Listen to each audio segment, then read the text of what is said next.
In Trinidad, located just off the Churchill Roosevelt Highway in El Socorro, there is something big going on. Meet Jason, enthusiastic, passionate, a little crazy.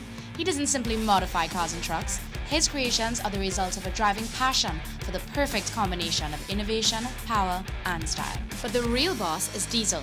His opinion is worse than his bark and his bite. The big decisions get put on his plate for a thorough chew-through. This is the team that will take your ride to new heights. This is Bad Granny.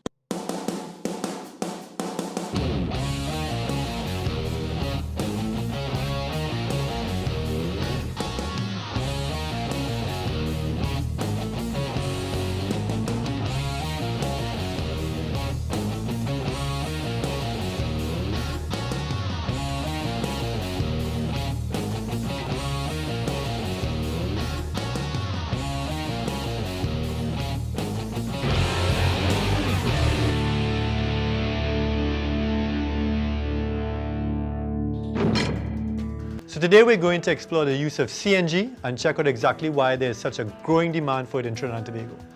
Let's take a look at what CNG actually is. Compressed natural gas, or CNG for short, which is basically methane stored at high pressure, is a fuel which can be used in place of gasoline, diesel and propane, otherwise known as LPG. Not only is CNG easy on your pocket, it is also environmentally friendly and is the cleanest burning transportation fuel on the market today. CNG burns cleaner than petroleum-based products because of its lower carbon content. CNG produces the least emissions of all other fuels and contains significantly less pollutants. Before you had to install a conversion kit in your car to run CNG, but now you can get these biofuel cars straight from the showroom. This option for new vehicles is starting to pop up at local dealerships as the demand for CNG continues to grow. Let's head over to Honda to see what they have to offer. So you heard us talk about conversions and converting gas-powered vehicles to CNG. Now we have the Honda City, which is basically bought by Honda. It's factory-installed CNG. Now this car ranges from $150,000 to $169,000. It comes with keyless entry, push-button start, Bluetooth, rear-reversing camera. I mean, this is a crazy little car for that price. 1.5 engine, it's amazing. And the fact that you could fill it up for $14, $15 and do 200 kilometers plus, depending on how you're driving, is crazy. They also sell a maxi taxi, which is $275,000. Costs $45 to fill up, can do 400 kilometers and sit 15 people. Check out the people at Honda.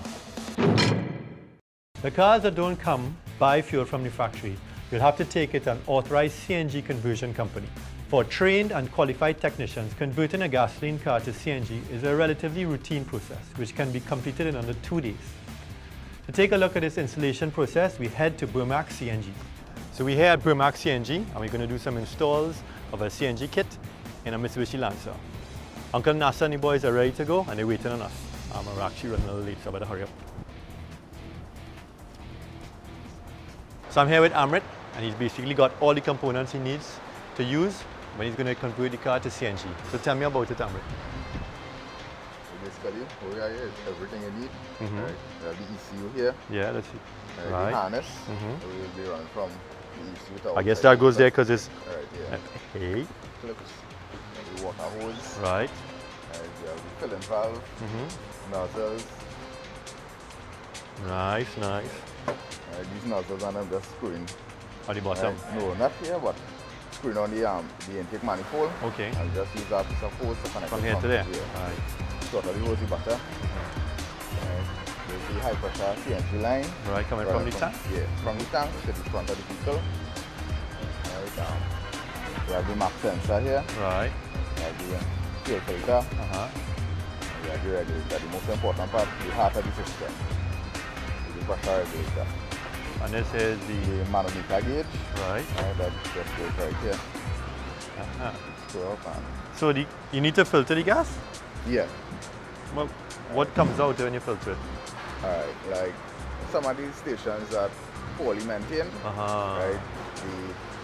So is it water or is it debris or what? Like oil. Well, water can't get into the lines, but any contaminants get in, the filter traps it, thereby it have a service mileage to change the filter. I never thought that the gas would need filtering, but I guess we learn something every day. Well, thanks, buddy. I'll let you all get it. Let's see how we... Ready? You ready? You ready for that? You ready? Yeah. Ready? Cool.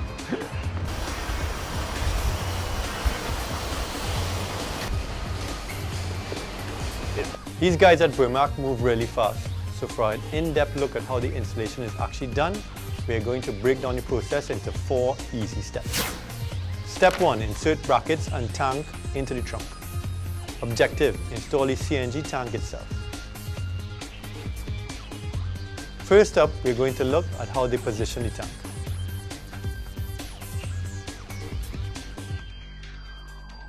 Once positioned, they secure the tank brackets onto the chassis of the vehicle. To secure the tank, they drill through the chassis and use sheet metal plates to reinforce the bolt at the back of the car in the trunk area. The Trinidad and Tobago Bureau of Standards regulations state that the mount must be able to take 8 times the weight of a full tank of CNG. Step 2. Connect the CNG lines to the engine. The objective is to get the injector signals to regulate fuel for acceleration. First, we start by integrating the CNG harness along with the existing vehicle wire harness.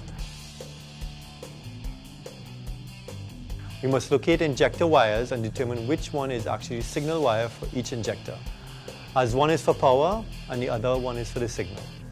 When you find the signal wires for each injector, you actually splice the signal wire and connect it to the CNG harness. The CNG harness will have its own wires that will connect to each injector as labeled. This allows for the pulse of the CNG to moderate the level of CNG that is being injected into the engine. The CNG tanks essentially piggyback off this existing petrol system. We then drill the intake manifold and run hoses from the intake manifold to each CNG injector. For a 4-cylinder, 4 hoses, and for a 6-cylinder, 6 hoses.